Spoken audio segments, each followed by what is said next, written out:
Blackstone Audio presents Aspects of Faith by C.S. Lewis, edited by Leslie Walmsley. This book is read by Ralph Cosham. 10. Christianity and Culture. This collection of 3 articles was Lewis's part in a series of 5 papers first published in Theology, volumes 40 and 41, March-December 1940.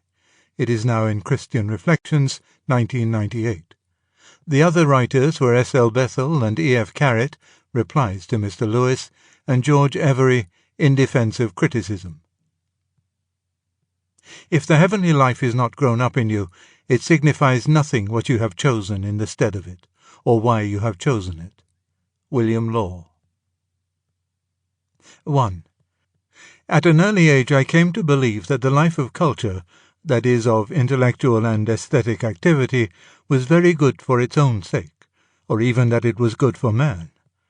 After my conversion, which occurred in my later 20s, I continued to hold this belief without consciously asking how it could be reconciled with my new belief that the end of human life was salvation in Christ and the glorifying of God.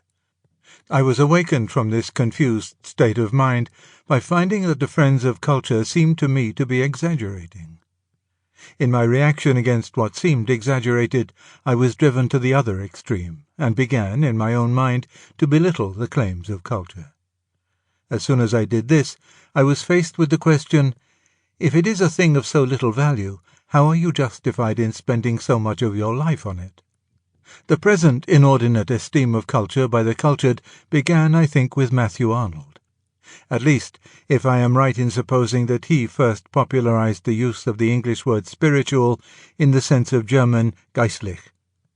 This was nothing less than the identification of levels of life hitherto usually distinguished. After Arnold came the vogue of Croce, in whose philosophy the aesthetic and logical activities were made autonomous forms of the spirit, coordinate with the ethical. There followed the poetics of Dr. I. A. Richards. This great atheist critic found in a good poetical taste the means of attaining psychological adjustments which improved a man's power of effective and satisfactory living all round, while bad taste resulted in a corresponding loss. Since this theory of value was a purely psychological one, this amounted to giving poetry a kind of soteriological function. It held the keys of the only heaven that Dr. Richards believed in.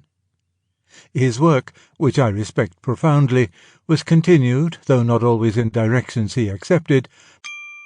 Sample complete. Ready to continue?